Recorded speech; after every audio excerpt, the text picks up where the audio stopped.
gonna cost 150 bushel worth of corn just to fill the truck up.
Welcome back to the channel. It is a beautiful Friday afternoon to be shelling some corn. About 1 o'clock in the afternoon here. We're approximately 1 week into corn harvest, and that's what I'm doing here. Just giving you a little recap on this video, letting y'all know what's going on. This video is going to be jumping all over the place. It's not my normal quality video. We just had a lot of troubles along the way. Nothing major, just small troubles. Some electrical gremlins in the combine. We think we finally got that figured out. I got some new camera equipment in, and I think the quality of our next video is going to be super good. Got some really cool things to show y'all, I do believe. So let's get this video started, and thank y'all for watching.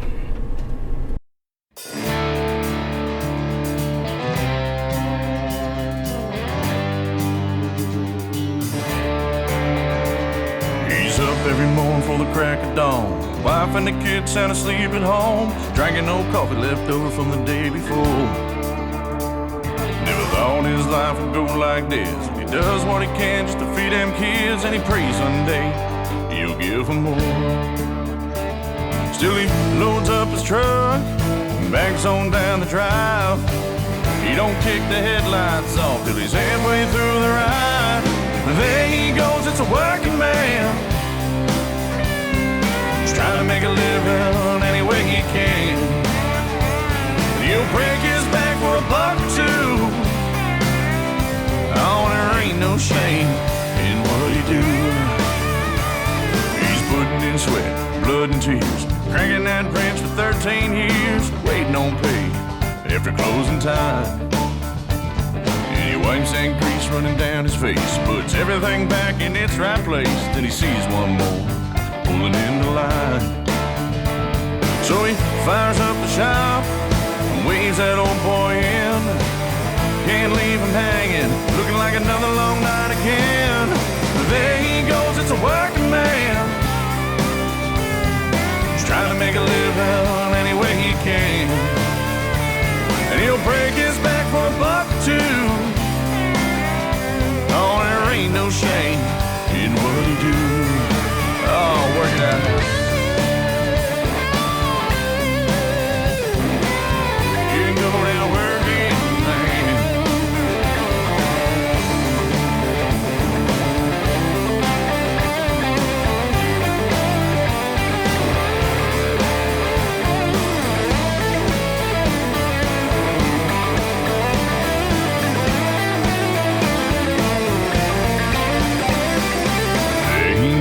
Working man. There he goes, it's a working man. God bless that working man. There he goes, it's a working man. There he goes, it's a working man. God bless that working man. There he goes, it's a working man. He's trying to make a living any way he can. And he'll break his back for $1 or $2. Oh, there ain't no shame in what he do. And there ain't no shame, and there ain't no shame in what he do. God bless that working, oh, that working man.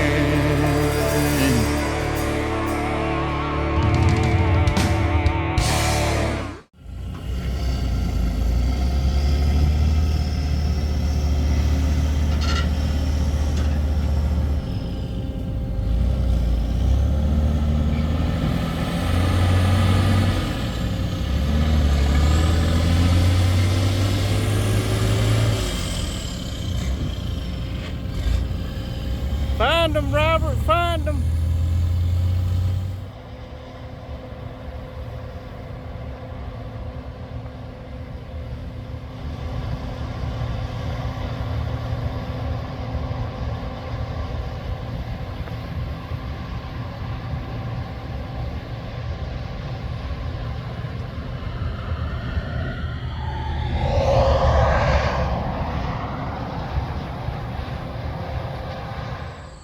I really can't remember all what it takes,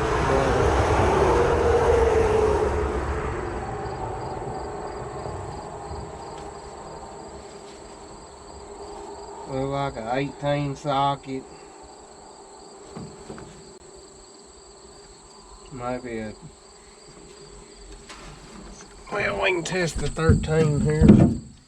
Welcome to your first official harvest video. Y'all saw us testing the waters, everything run perfect testing the waters. Well, we get into full-fledged send it mode and where the trouble start.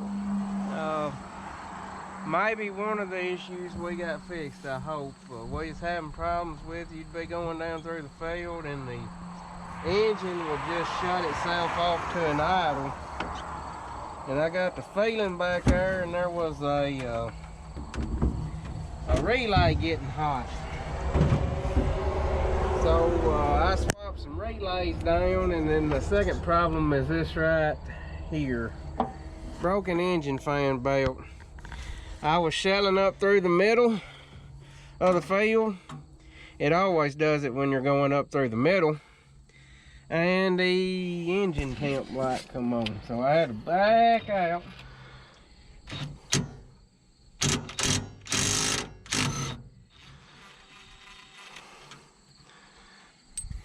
This is not our first rodeo on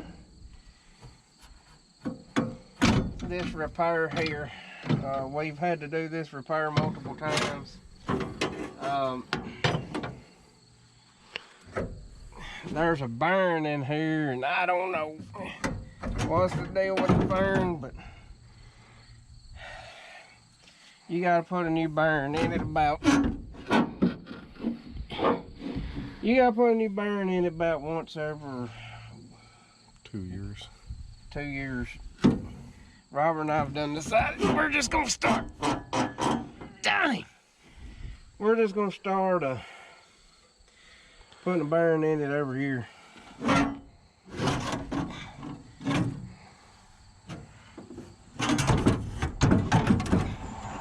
I can get this thing out when I ain't talking and running my mouth. And while we got this thing out, we will blow the backside of this radiator out, because it looks like it could really use it.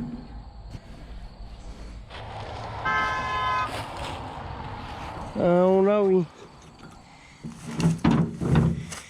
I'll let Robert scrape all that dust out of it. I would do it, but if I do it, I'll about die. That's no joke, I literally can't breathe. That's a tapered double roller burn. Expensive food too. Wow, what did they charge for it? $145. What? Yeah. Then the bell was like $167. We might should have went to Milan Motor Parts and Burns and got it. I'm surprised. You better buy it. I'm surprised John Deere even had it. And had them both in the same location. Yeah. Didn't have to go to didn't have to go north. One person didn't have to go north and the other didn't have to go south, which is typically the case. At least it's a Japanese barn. Normally that Japanese stuff's pretty good. A lot better Japan than China.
Cross through.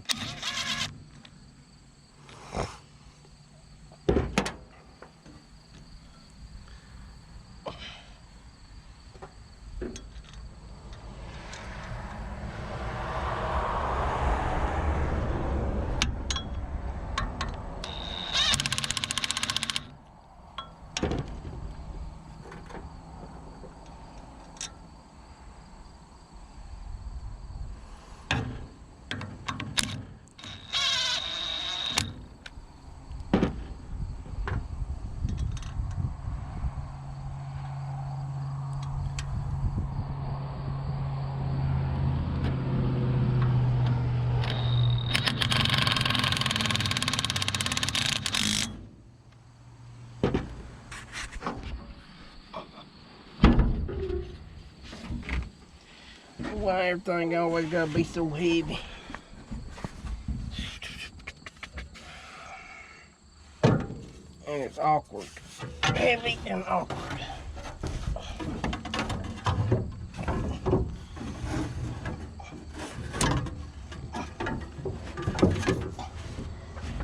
Whew.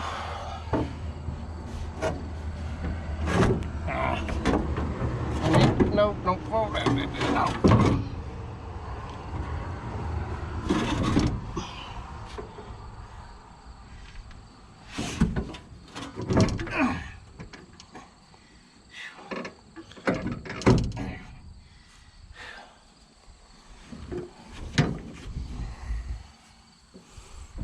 There we go.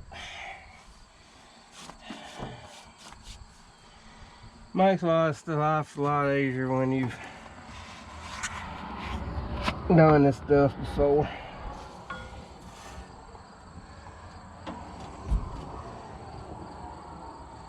Oh, What?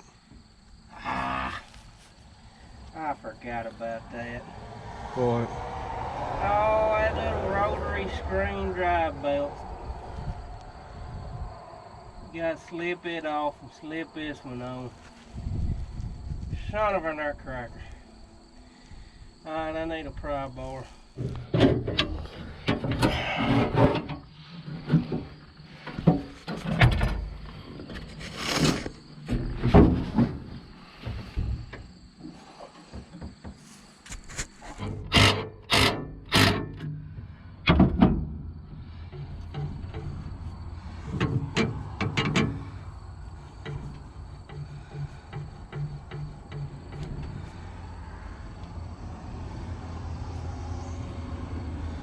Seems like that should be tighter than that, but I know that's right. I mean, it automatically supposed to tension it. What do I do with the clip pin? There we go. Well, that should be fixed till it does it again. Let's close the book on this and go get us some water and put in it. This is the first corn we've shelled that's had any fungicide on it. This is no-till corn.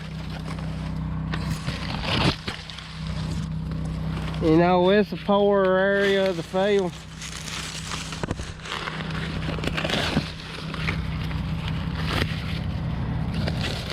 Filter all the way out to the end, might not have it thick enough. But no,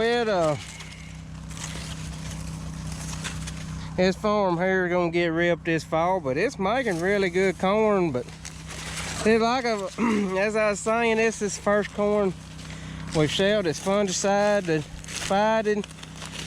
The moisture's really picked back up on it, but this corn had a Valtima run on it, and it is really holding up well. The plant is still intact.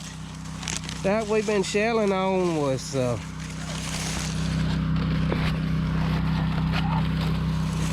kind of stalks was not in the best of shape, but it's one of the fields we come and done the root dig on back in our previous videos, and I'll put a link in the description and a card in the corner to that video.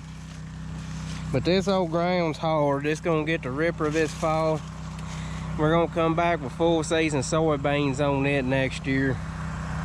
This farm here's in a 3-year, we're transitioning it to a 3-year rotation, which is corn, full season soybeans, wheat and double crop beans, and then back to corn. A really good plant health. Right here is the reason I like climate field view so much. I get to see side-by-side comparisons. Right now we got AgriGold 642-59, and then we got LG 62C35, which is my all-time favorite corn. And we're going through here and watching these numbers. We're gonna come back up that pass beside us there, and that'll give us, you know, we can compare these two corn hybrids and see which one does better. Now they were supposed to be the same variety, just in different bags, but there is a noticeable height difference. They share similar characteristics. They might share a parent. Only thing I can think of, one might have a different parent. But I mean, it's pumping out some corn. Not doing too bad, not too shabby.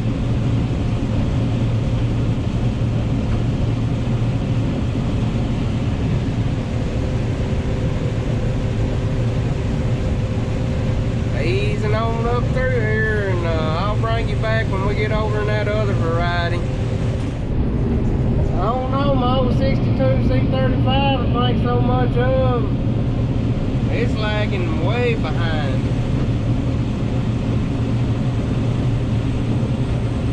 Way behind.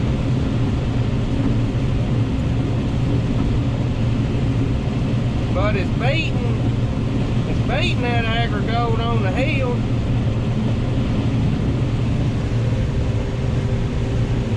Corn got some wind in it. It's trying to lay down in a spot or two. You can see right there, I've scooped up a darn limb, and you can see how far I am from the fence row. I'm hoping that thing will bounce off when I get out here to the end. I got trees down over there and everything else, but 62C35 is it's doing better when you run up on the hills, but when you run in the flats, that AgriGold 64 642-59 is running off and leaving it. Anybody need a cart full of corn?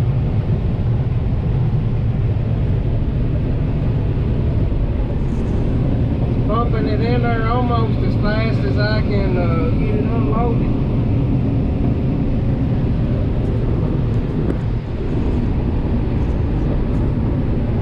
Well, we are transitioning and moving fields.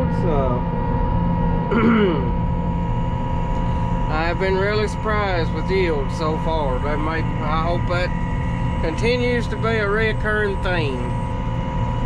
But we are moving to another farm that's within about a half a mile of the shop, of our shop, as the crow flies. Probably about 2 miles if you're going down the road, but just right across the creek from our shop.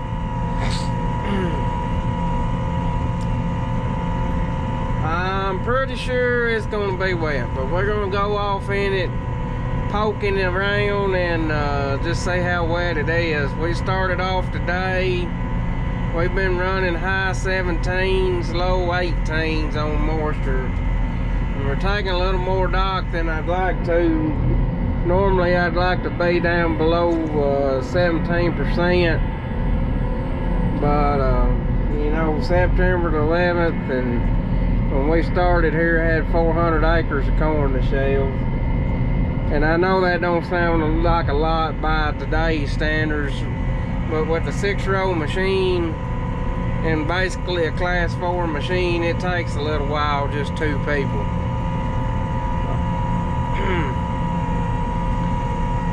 But I'll bring you back when we get off in that other corn, and we'll just see how it's doing. Hope it's a pleasant surprise.